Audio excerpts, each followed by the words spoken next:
welcome to Above Life channel. Livestream, livestream, livestream, livestream. Let's see if the audio is working okay. I just yelled into the microphone, so hopefully, hopefully it is. Had a little bit of an issue. You would think that oh, here we go. Had a little bit of an issue with sound originally. So what's wrong? What's wrong? What's wrong with you? Well, the sound was an issue this morning. So apparently, which I kind of, I got to say, intuitively, I sat here and I thought, okay, is there a way I should test this before I start this video? Because I had to change my settings for a different software that I was using. And I'm like, I don't know if this is going to work. And it didn't. And so I knew it. So, hey, good morning to you. I'm going to give people a little chance to jump back on the live stream. We do a weekly video here on Above Life channel. I'm an intuitive life and energy coach. I'm known for my inspiration and real life talk about psychic stuff. This year, 2024, is the year of the empath. So I'm a devotion to people who are sensitive and trying to navigate things because externally life is a lot and internally life is a lot. And so we're going to have conversation today about what's wrong. Like, what's wrong with you? Okay, let's just start with that question. What's wrong with you? Okay, get your journal out and write all the things down that are wrong with you. I'll wait. Actually, I'm hot, so I'm going to take off my sweatshirt. Now, am I being a little sassy with that? Yes, I am. But you and I both know it's true that this brain that we have is really something. It is really something, and it tries to help us. It means well, but it can be an overactive, overbearing helicopter parent that we need to escape from and rebel from. And that's not the best scenario here, especially because we grown ass adults here, and we need to be able to take charge of our lives by coming into alignment. So I'm going to talk to you a little bit today about why there's nothing wrong with you. There's nothing wrong with you. There's a lot of things that are affecting you and impacting you, but there's nothing wrong with you. Inherently, you are not wrong. You are not bad. And the opposite of that is doesn't mean you're good and it doesn't mean you're right. Okay? These black and whites, this side or that side, that's about separation and division. And the truth is we're all of these things. The goal is this wholeness, this alignment. That's what's going to help you navigate this life as an intuitive, empathic person. And whether or not you acknowledge that you have intuition and you're following your gut instincts, or whether you feel like the world is filled with things and you're so impacted right now and you feel so tender and you're like, what is wrong with me? What is wrong with me? Why am I feeling so much crap that has nothing to do with me? And you're really not saying it has nothing to do with me. You're feeling so much stuff and you're saying, what's wrong with me? It's like about you. You make it about you. And I know because I've done this and I do it. I still do it. I still do it. And then we get into this place where, as empaths, we get weighed down by excess energy that really has nothing to do with us, but we make it personal. We make it our stuff. When somebody says something or when they don't say something, it's about us. I must have done something wrong. I must have said something wrong. Well, she can be mad at me and blah, blah, blah, blah, blah. And you make up this whole story about that scenario. When the truth is, that person might just be having a bad day and they're not texting you back because maybe, just maybe, they're sick. Maybe they're in the bathroom a lot and they're afraid to they don't want to text in the bathroom or they don't want to call you. Maybe they're dealing with some problem at school with their kid and the teacher and homework. And maybe they're dealing with something from their mom who's halfway across the country. Maybe they are really stressed out because they got a huge bill and they don't know how to pay it. Maybe they're thinking about themselves and how they're gonna problem solve. And so the fact that they don't text you back right away or they haven't talked to you in a few days isn't about you. It's not about you. But I make it about me. Do you make it about you? And then you think, "Well, what's wrong with you?" Now, okay, so maybe I don't make like that scenario for me, I'm like, I don't care if people don't text me back or whatever. Like, I am so not like that.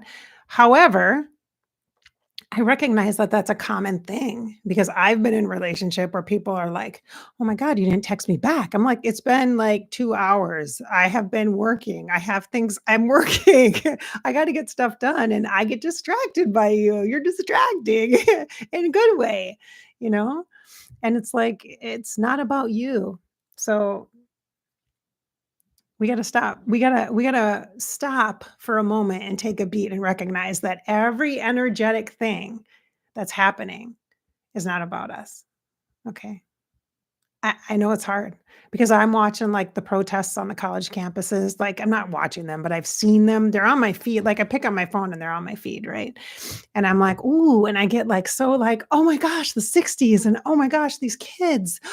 Wow. Yes," and I mean, like, I'm not saying I agree or disagree with them, it's not about that, it's about the voice, it's about the grassroots of people caring enough to say, "Hey, I don't agree with this," and do it on a big platform, like, I'm like, "Okay, this is great," you know? Again, I'm not saying I agree with whatever sides or whatever, but the separation, the black and white, the right and wrong, it's not clear because it's not about this or this, it's about the and, right? Where's my and sign? Oh, she's over there. It's about the and. That's what links us, that's what connects us. The commonality, the humanness, our humanity. And so when you are feeling feels about somebody at work or a client or a vendor or a sibling or a parent or a spouse or whatever partner, just take a beat. Okay. Just take a pause and just and say to yourself when you start to have big feelings or really just thoughts that are not supportive of you or the other person. Okay. If you have thoughts that are like judgy, stop for a second and say to yourself, I am empathic. I feel. And being empathic doesn't mean you're psychic in that moment and you're picking up on their vibes and they're thinking this, and this, and this. Because let me tell you, my friends, as somebody who has done and been psychically aware and conscious for 20 years and done psychic work as a medium, communicating with spirit and afterlife, channeling, clearing work, healing work, angel stuff. I mean, you name it, right? Like astral stuff, the the energy, the Andromeda stuff, the Arcturian stuff, like all of it. Okay. I have some awareness here. If you are getting really intensified, like it feels like fire in your body, that's not intuition. Okay? It's not intuition. Mm. Intuition is like this quiet, like a child tugging at your skirt or tugging on your shirt. Intuition feels like an annoying, won't let you go vibe. It's a vibration. It's not just a thought and it's not just a feeling. So hopefully that will help with some discernment here. So the what's wrong with you piece is I really want you to understand that you are not broken. You have lived. Wow. Have you lived? We have lived. And we will continue to do so. We will continue to collect experiences in this lifetime. Not all will be good, not all will be bad. All will be part of the whole of the middle space of the and because we collect the bad experiences, we collect the good experiences, and we bring them into the whole of who we are. The problem becomes when we choose the side. Now, you can dance on over to the I feel good, everything's good energy. I did that yesterday. Did you see my TikTok? Did you see my short here on YouTube? about my good news from yesterday on Tuesday?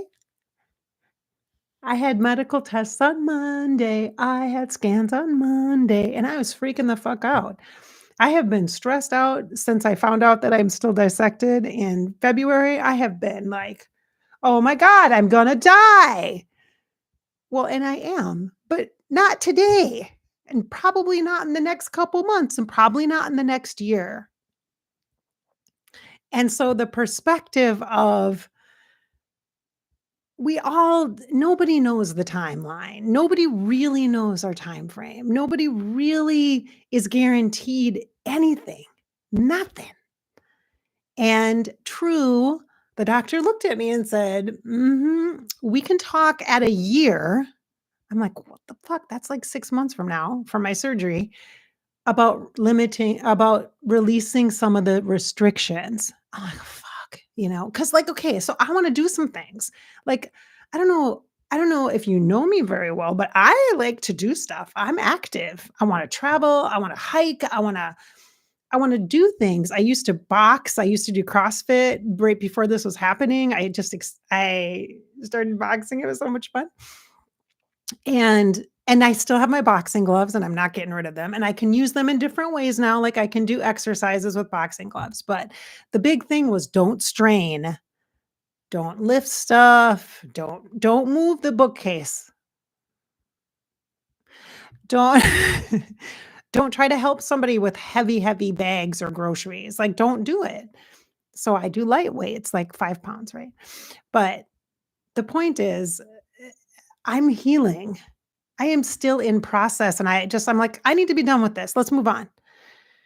And then when I found out I was still dissected, I was freaking out because I'm like, well, I wasn't even freaking out. I was just total depression. Just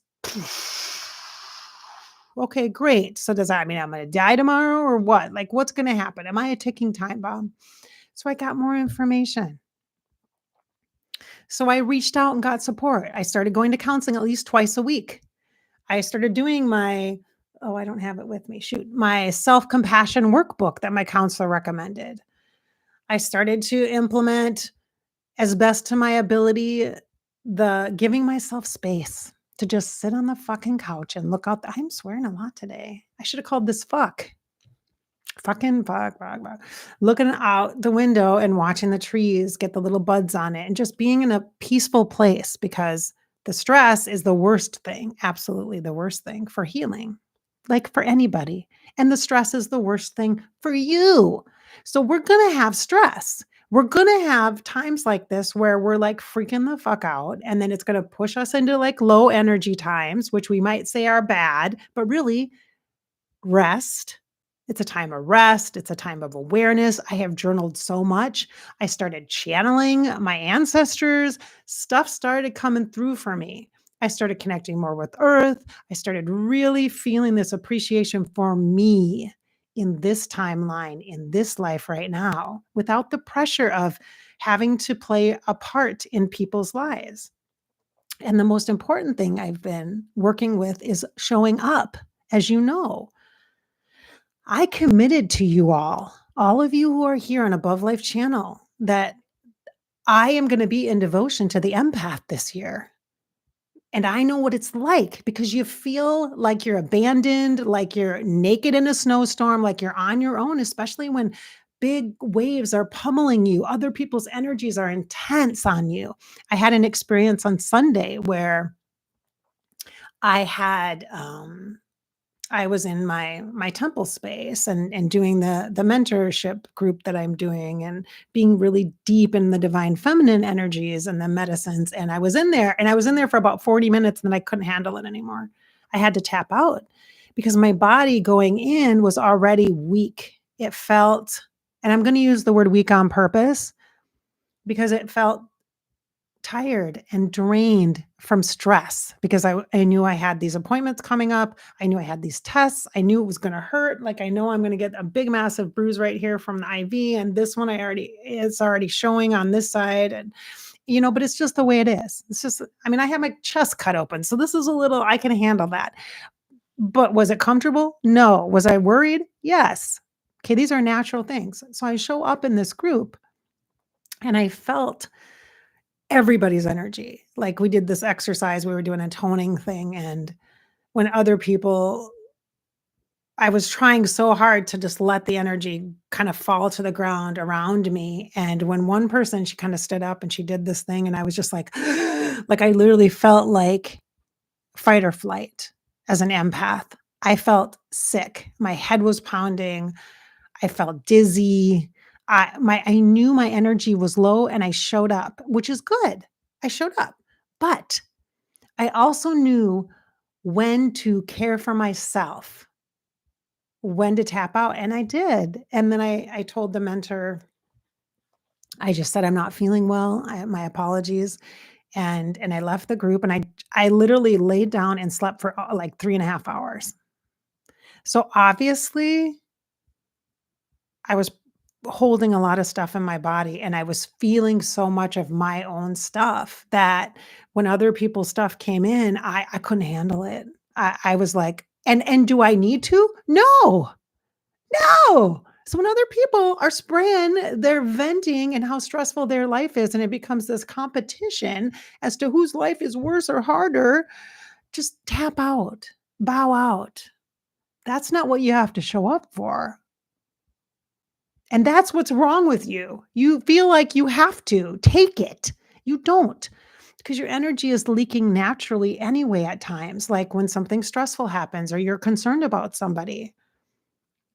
Like, it could be any number of things. Maybe you're doing your own healing work. Maybe you're dealing with some childhood wounds, and I was doing that the last couple weeks too, and I mean, there's a lot of stuff I've been working on, and I just knew I'm like, "I need to take care of myself. I'm gonna choose me and tap out." And the thing is there's this feeling of, like, responsibility as empaths toward other people, and the whole "what people think of you isn't your business" is true. However, what people think of us as empaths, we care about. We can't pretend like we don't. That's what's wrong with other people trying to tell us not to care. We care. And if we get to a place where we don't care, you better run. Right? Right? So you don't have to stay in friendships and connect with family relationships with people who are that for you, like the people that just lay it on you. If the relationship is so uneven, imbalanced, and one-sided, it's not healthy for you. And when your energy is strong, when you've exercised, when you've been outside, when you're feeling good, and you can show up for somebody if that person's really negative or whatever, your mom's gonna vent and you know it, so and you're gonna call her and you're prepared for it, like, your energy is good, and then afterwards, you're gonna go for a walk. Afterwards, you're gonna let the earth take your excess energy, whatever, you can hold space for somebody, but holding space for somebody doesn't mean you take on their shit. The misery loves company thing, we gotta break that habit, okay? The only reason why you and I are in that mode and feeling responsible for other people is because we've been trained to be able to hold the weight of the world. Because we are the people, the empaths are the ones that are going to save the fucking world. And if you are even remotely thinking that that's not the case and you feel so sad or lonely, it's because of the separation that's happening. It's because of the stuff we're watching and seeing all around us in global society and in our communities that feel very separate, that divide us, right? So it gives us this illusion that we're on our own, but we're not. We're connected in our hearts as empaths. We're connected in our souls. And when we're connected, we're not connected to fix ourselves or to feel better because of somebody else. It's not about seeking somebody out to feel better. It's about feeling better because you have done whatever you needed to do for yourself. You have had support from a counselor. You have had a massage therapist that's helped you. You've had a acupuncturist. You've gone for walks in the woods. You're sketching and drawing. You're coloring in your color book. You're listening to great music. You picked up the guitar again. Whatever the things are that are going to feed you, like vitamin C, like that, like that. I feel like I'm just like railing on you guys, but I feel so passionate about this. So passionate. I have spent the last 6.5 months with this huge shadow of unknown. And it's not even outside of me, it's inside of me. I can't see what my aorta looks like. And half the people that I talk to about my aortic dissection think, oh, you have a heart problem. I'm like, no, it's different. Okay. I'd rather have a heart issue than an aorta issue. Let me just tell you, because the aorta is that big, beautiful vessel that feeds and brings the blood to all of my organs. And the fact that it's like only halfway you working, it's like cut in the center. It's like a circle and it's cut in half, and the half is small. That's working, but it's working. And that's what the focus is. That's what the vascular surgeon told me yesterday. Okay. He's like, it's working. That's what we focus on. And this other half of the tube, that's the aorta, that isn't working so well or isn't flowing or isn't whatever. That's why you need time to let it heal, because that outer edge, now there's no lining there or anything to protect it, needs to get bigger or thicker. It needs to strengthen up so that it can hold all of the blood flow for both the sides. It's kind of complicated to think about, but that's what aneurysms are. They're like a bulge in the hose. It's a bulge. It's a big bulge. And they worry about that. So they have to monitor that. And of course, I'm going to be monitored first for the next 3 months at a time, then 6 months, then a year, a year, a year. But it's no different than somebody that has had cancer. It's no different. And that's what I came to the place of yesterday. And the doctor looked at me and said, I said, so am I like more at risk for a stroke or a heart attack? And he says, not any more than I am.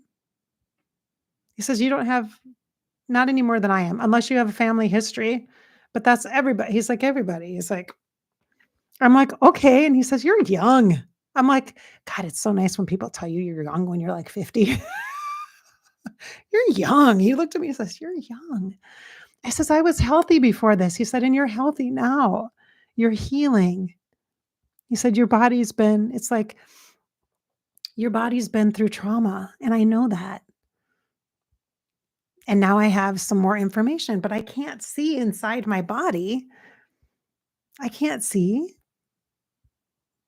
And it's not gonna just magically, like, reseal, it's not gonna do that, but it's gonna function the way it is now, because I'm always different. I always do things differently anyway, and so now I have this beautiful vessel in my body that has its own little quirks about it, which it's the source of everything. If the aorta dies, I die. If I spring a leak, I die, and so but But I know that. I'm told that. I went through some traumatic experiences with the open heart surgery, and so I know this, and so this is like a shadow, right? And so when he told me that the interventions we'll do in the future won't be he's like, "I no, I'm not gonna cut your chest open." He said, "We'll probably just do like a stent or something like that, where they don't have to do that." Because that was my big, big fear. I'm like, "I don't wanna do that again." If I that's the I'm not doing it again. I gotta put that in my living will. Do not cut my chest open. Once is enough. And he's like he said, "No." He said, "I can fix that." He said, "I can fix, stuff that comes up when we catch it." He says, "As long as we're monitoring you when it happens," he's like, "we can fix that." I'm like, "Okay, so I can live with this." He said, "Yeah, you can, but you have to manage it." I'm like, "I can manage it." But empathically, so intense, the feelings and emotions. And the mind telling me all these things like, "Oh my god, am I gonna die tomorrow? What am I gonna what's gonna happen?" And oh my god, my kids, like 3 months from now, 6 months from now, am I gonna have to have surgery again? And nothing is guaranteed, and he said that. Nothing's guaranteed. He said, "But you're healthy and your stats are good, and you're as long as we're monitoring you and we catch it and nip it in the bud, yeah." So that's what I want you to do, okay? I want you to do that. Monitor your energy. Okay. Take an active role in your wellness energetically. Honor your heart by doing that. Care enough about you. Get your goodness from inside you. Regenerate your love, the love that you have for others, for your dog, for your cat, for your lover. It's like be your own person. Be the person that shows up for you. And then you can be in relationship and connection that's healthy with other people. And the people that aren't are going to kind of get annoyed by you anyway because you're doing your own thing and staying in your alignment. You're not being an asshole. You're just being healthy. And you can even say, make up a little speech or something so you can read it to people or text it to people when they get too much. Just be like, "Hey, I'm tapping out. It's too much." I'm like, I don't want it. I don't no, no, no, no, no, no, no, no, no, no. Okay. You can vent, that's fine, but I'm gonna put you on mute. Can you just flag me when you're done? Because I can't. Uh-uh. No, you know? You're still gonna have moments where you care and you deep dive and you go jump into the swimming pool off the deep end with no life preserver. I mean, that's gonna happen because we learn the hard way because we care so much, but there's nothing wrong with you, okay? The way you're navigating this life, you're doing the best you can. You are, and healthy people have depression. I've had it twice now in the last couple years. Like, it rears up, like, it flares, and I guess it's really common after you've been on heart bypass to there's a lot of side effects from just the bypass that the doctor yesterday asked me some questions. I'm like, "Yeah, yeah," and he's like, "Yeah, that's a bypass." I'm like, "Oh, sweet, so it's not just me and my mental health issues." He's like, "No, no, that's common." And medications have a ton of symptoms, and I have that too. That's affected me. And just like you have your stuff too, right? Like it impacts us. Okay? It impacts us. Okay, I feel like I gotta just take a beat here myself and just I have a sweet story about the angels. Do you want to hear it? Do you want to hear how I broke the scanner? I broke the scanner. Let's talk about that. Okay. Let's talk about that. And remember, the mantra is there's nothing wrong with you. The wrong is taking a side, and it's not a healthy side to take. We are experiencing wholeness through fullness of experiences. That's what we're here for. So, my experience the last 6.5, 8, actually, the last since like 2021, my life has been unbelievably just I can't even explain how much of a toll and how hollowed out and rusted out I have felt because of that. All of this. It's been so intense. I can't believe I'm still alive. I mean, honestly. And the depression was really harsh the first time it came. And then when it started to come back again, the counselor said it's normal post-surgery to have that, and they talked about it in cardiac rehab that it would happen and that other people wouldn't understand because 'cause they'd look at you and go, "Oh, you're so strong." I'm like, "Heck yeah, I'm strong. I can wiggle, I can move my arms, I can do my stuff." But it's a very traumatic experience, and every day when you hug somebody, when you get dressed, when I'm looking in the mirror after my shower and I'm putting the lotion on, I have to I'm aware of it. You can't it's not gone, and you gotta be present for the feelings around it.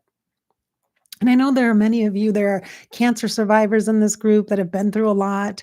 There are people that have chronic illness that they live with, and there are people that have heartache and break. There's grief. People have lost their husbands and wives in this group.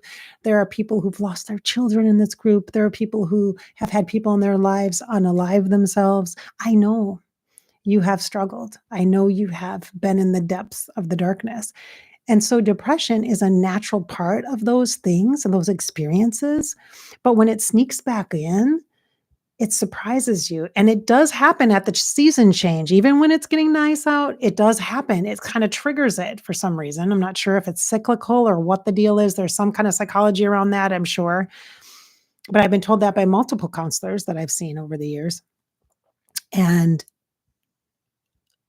although the depression experience for me is new, it came in 2021, 2022, 2022. Let's see, when was that? August of 2022. That's when it came. And so, and it lasted until I got help in after my birthday in February 2023. Yeah. So, and people can be high functioning and show up for life. And I can come here and be like, la, la, la, everything's fine. I can drink a ton of caffeine and get some chocolate or get my peeps, give me some sugar, and then show up here for 20 minutes and then go back to life and go, okay, woo. And that was the only thing I did the entire day. I could muster my energy and show up and be here and feel it because it was medicine for me, and then just go back and sit on the couch and not move. Like that's a thing. That's a thing for me. And friends and family don't always understand that when it's like, no, I can't come for you. I can't be there for you. I can't, there's expectations that you show up when you say you do. But if you have depression, it is not like, it is hard to leave. There was like, I think a period of like 10 days where I did not leave the house. And so it's a challenge. And I know that for many of us as empathic people, that is a natural state. Like a lot of people deal with that or symptoms of it.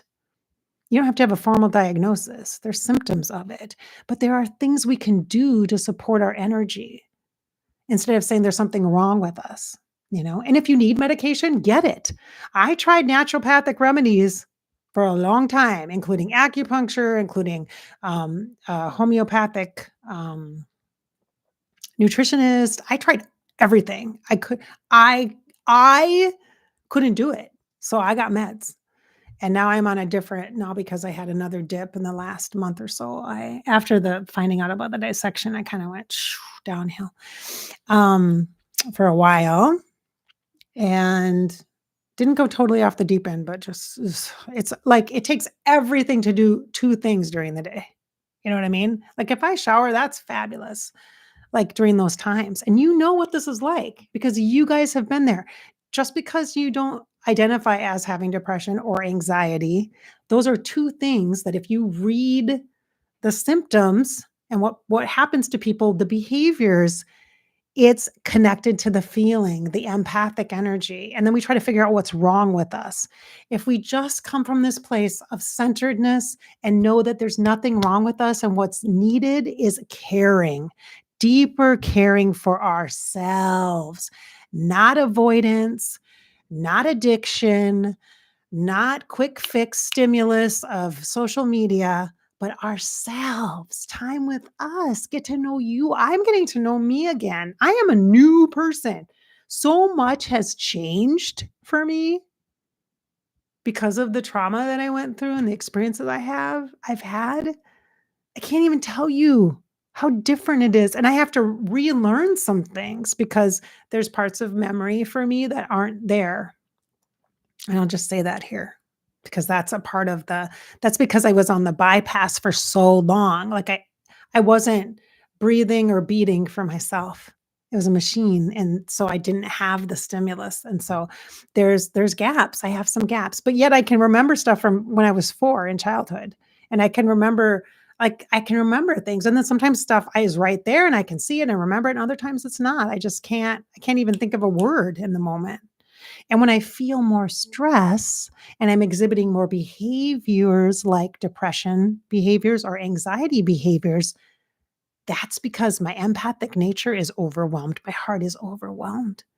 And the thing is, you guys, is that being an empath is a gift. It's not a curse. It's not a cross you bear. It's the way that it's the reason you're here. It's your purpose. What if it's your purpose? To believe that nothing's wrong with you.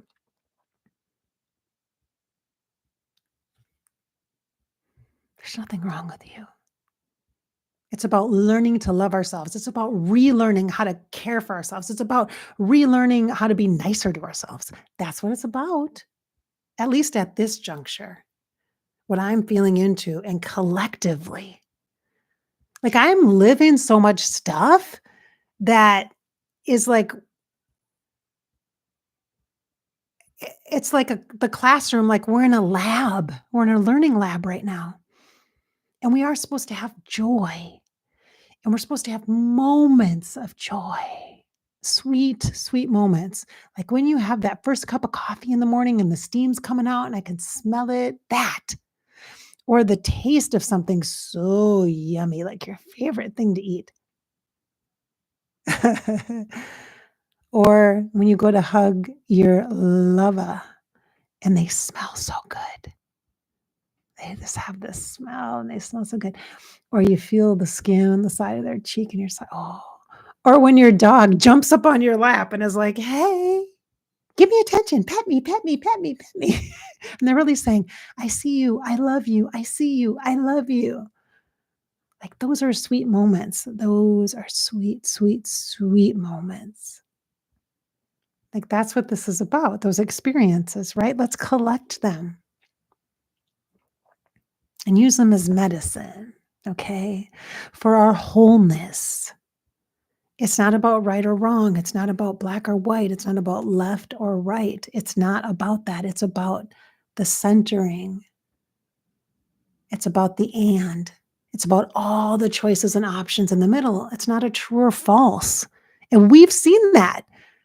People are going to believe what they believe.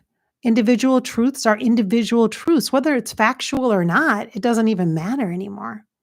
It's what are you believing? And what you believe about yourself is the most mission critical thing. You want to focus on your purpose. You want to build your business. You want to be a healer. You want to show up in the world better. You want to fall in love and have a great relationship. Then you got to work on this. Not because you're broken, not because you're wrong, but because that's normal. It's normal to fine tune. It's normal to treat your how do people treat themselves? Pay attention to how people treat themselves and talk about themselves, because that gives you an indication as to being in relationship with them, what they're gonna need from you, because 'cause they're gonna want you to fill in the gaps, and that seems like a lot of work. So don't be that person that needs other people to fill in your gaps, because you don't have any fucking gaps.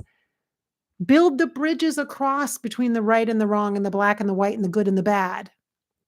And when I'm saying black and white, I'm saying yes or no. That's what I'm seeing in my head when I say that in the contrast, just so you know. I want to be clear on that. Yes or no. It's like what I always I've said this so many times on so many platforms, but the answer to why, but why? Like, why is this happening to me? Especially when things are not going great or somebody broke up with you or whatever you're dealing with, because those are big deals. Okay. Why? Why is this happening to me? And the answer to that always, my friends, is because. And because is the bridge. Okay. So between these two sides, I want you to imagine building the bridge. You are, or weaving like you're tying up a shoelace.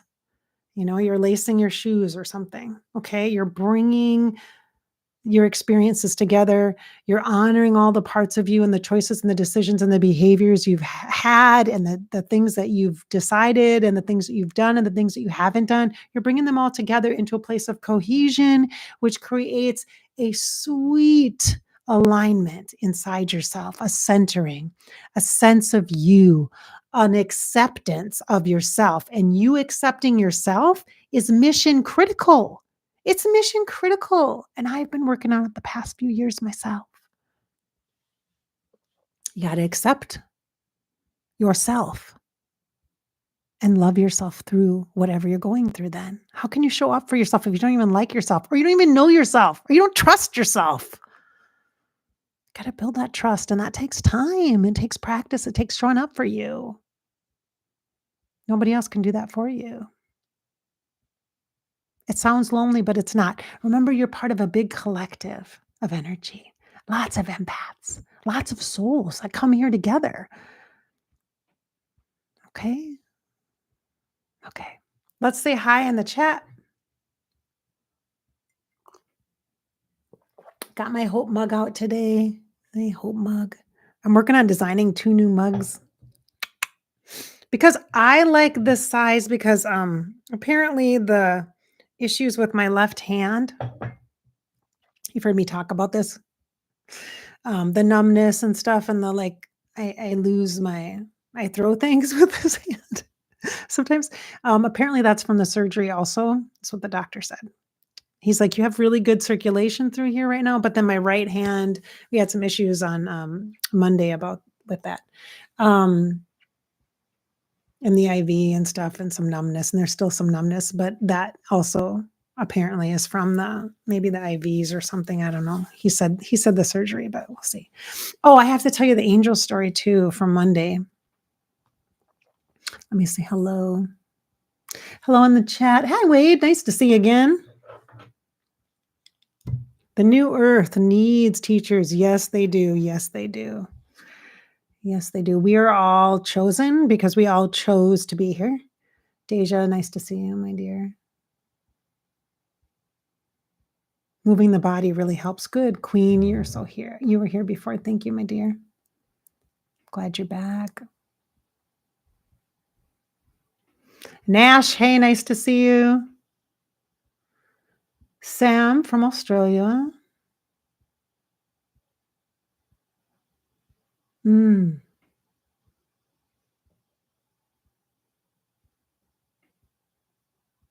No. The struggles and the strife that we have in this lifetime from most of the spirits that I've spoken to from the afterlife, in the afterlife, people that have passed, you don't generally carry those traits with you. You can choose other experiences or scenarios. Those are kind of situational, is how I would describe that. Sam was asking about anxiety and intellectual disability or disability, which here we call that exceptionalities when we're dealing with children with different degrees of. Okay, let's see what else we got.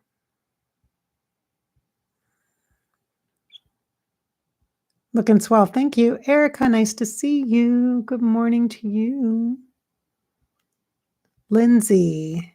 How do we begin to build in, Bridget? That's the question. Build the. Just a minute. I can't see the. Oh, I need one more comment so I can see your little heart. Your thing is covered by the heart. Build. That's the question. I can't. Can you type that again? I can't see it. How do we begin to build what? What is that other word? I can't see. It's hidden by there's an icon right there, and I can't move you up until somebody else types in the chat. Let me type here. Oh, there we go. Hallie! Hello, Canada. Nice to see you. How do we begin to build those? That's the question. Time. It takes time. Just like any kind of skill that you have. Just like any kind of like anything, like if you're gonna learn something, if you're gonna learn to ride a bike, what's it gonna take? Practice. You gotta take practice, right? You gotta do it. You gotta just do it. Like, so I'm working on transcendental meditation again, TM meditation. I mentioned this, I think, the other day. And I'm trying to do it. And I did it way back when I first got psychic. That was what was recommended to me. And so I did it, and it was amazing. Twice a day, 20 minutes a day, 20 minutes each time. It was amazing. It's decreased my stress level. It was awesome. I felt really peaceful. It was good. Haven't done it for years. So I started by setting a timer. And I just set a timer for 10 minutes so I could try to quiet my mind when all the stress was going on. And I just give myself permission to just show up and do my best, which means constantly let go. And all I did was focus on my breathing. So hum, so hum. That's what I do. And I get into a place where I start to relax and be mellow. And I'm like, okay, good job. Check the box. I practiced today. It's just like if you are training for something, like people that are runners, what have you. Just because they can run doesn't mean they're just going to show up at a marathon and run for 20 miles or whatever that is. They're going to practice. They're going to create a routine or a ritual. Okay, so self-care and getting to know yourself is ritual. It's journaling. It's getting like a self-compassion workbook, a mindfulness workbook. It's maybe listening to somebody that has journal prompts online, or buying a journal that asks you questions to get to know yourself, because there's tons of those out there. So many journals about how to get to know yourself. And then, but there are different themes like self love, compassion, helping you with grief or transition, working with shadows. There's lots of like workbook type journals that you can use, but there's also free stuff online too. There's free stuff on YouTube. Now, free doesn't mean quality. So use your judgment on that, your discernment on that. But that's what I would say. Spend time with yourself, maybe take a date time, go on a date with yourself, go to the bookstore and have a cup of coffee and look at the journals. That's what I do, stuff like that. That's how I like me. Like, I've liked myself for a really long time, which is good. That's not the problem. It's not the liking ourselves necessarily that's a problem. But getting to know ourselves and being kind to ourselves, that takes practice. It just does. And when you show up for something that's healthy for you, whatever that is, a relationship, a person, something new, maybe you join a hiking club. I know a lot of these are active things because the action steps are important, but maybe you join a meetup. Maybe it's a group online that's learning meditation. Maybe you do sound healing online with other people in a group. Maybe you join a book club. And these ways you can kind of notice yourself and your personality, and get some, maybe some input or feedback from yourself, not just from like meeting other people, but about yourself, about you and how you interact and how you hold back and how you take on other people's stuff. And maybe a small group like that would help you practice not doing that or getting caught up in the drama. It takes practice. It takes practice. I would say focus on your energy. Do stuff like meditation, do stuff like crystals, do stuff like oils, do stuff like spray. We'll spray the rose spray. Meditation is probably going to be the best way. Toning, if that was okay with you. I'm not good with that. When that person started toning, I was like, out, I'm out. Too sensitive for that. You might grab a, you might set an altar space that you change up. That's what I do. I have an altar in front of me. I have one next to me. I have one in the kitchen. In fact, I did a video on the kitchen one, but I don't think I shared it yet. But also crystals and rocks and things like this. Like, I just, oh, like I literally imagine that I crawl inside of here. Like, I open this up like a little tent. Do you see the little line on it? This is a tourmaline, a black tourmaline. It's unique. They don't usually have a big gray stripe on them. This is my special one. I can imagine crawling inside there or unzipping it and just visualization, breath exercise, stuff that helps you embody you. And then the conversations that you have with yourself, start noticing that. How are you talking to yourself? Talk to yourself like a friend. I have post-it notes that tell me how much I love myself. Like, I'm like, you are worthy of love, different things at different times. Like, I had one for a long time that says, you are lovable. Because for a long time, I'm like, I'm not. Like, I don't deserve love, obviously. That kind of thing. That's where I was at, you guys. And so I had to put that up there, like stuff like that. You just start. You just begin. Okay.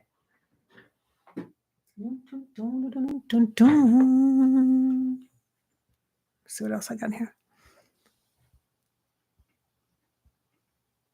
Okay, yes. I know Australia. Depending upon where you're at, it might be tomorrow for you. Yeah.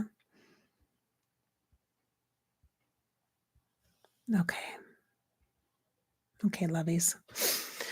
All right. So, gosh, we're getting close to time. It's been a long time. I have an angel story, though, I'd like to share, but maybe I'll save that. I think I'm going to save that for next week. Remind me, though, that I have to do the angel story. Maybe we'll do it on Sunday morning coffee, because I do have other stuff to talk about with angels, because they are all around right now. I'm like, okay, why are you guys here? Are we really in that much trouble?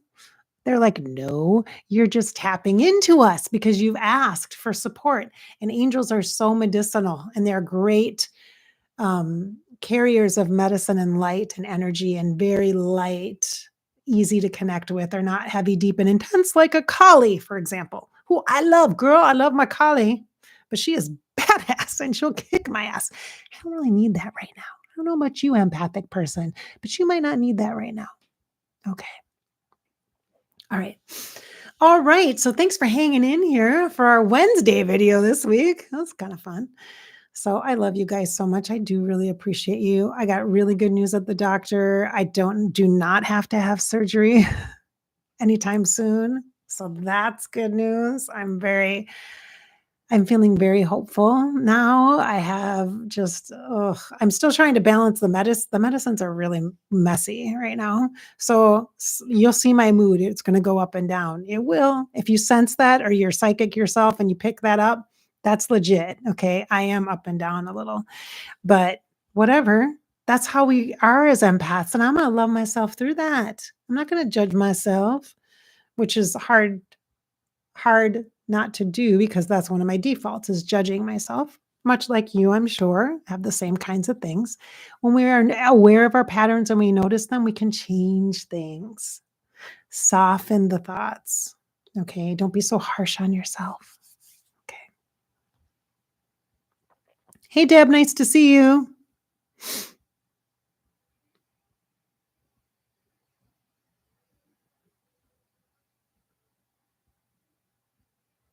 Oh, awesome, Deb. That's awesome.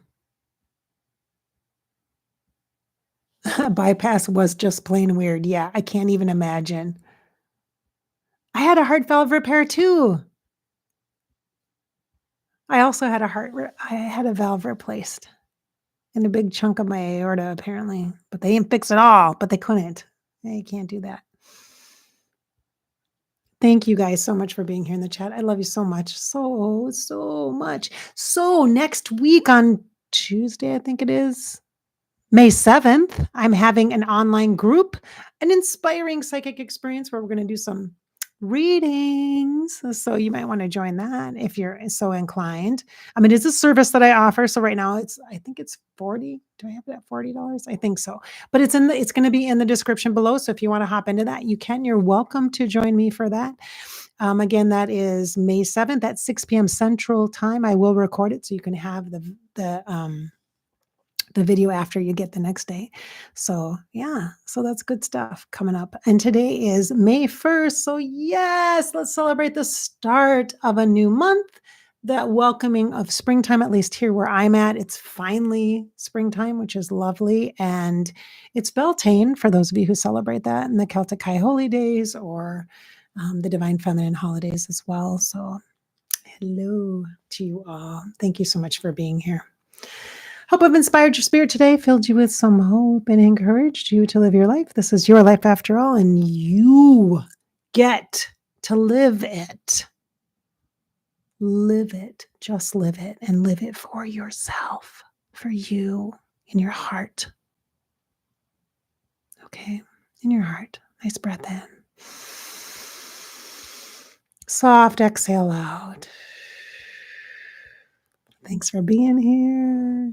So much love to you guys. Oh my gosh, I'm getting all gushy mushy. Love you, love you, love you. I'm so grateful.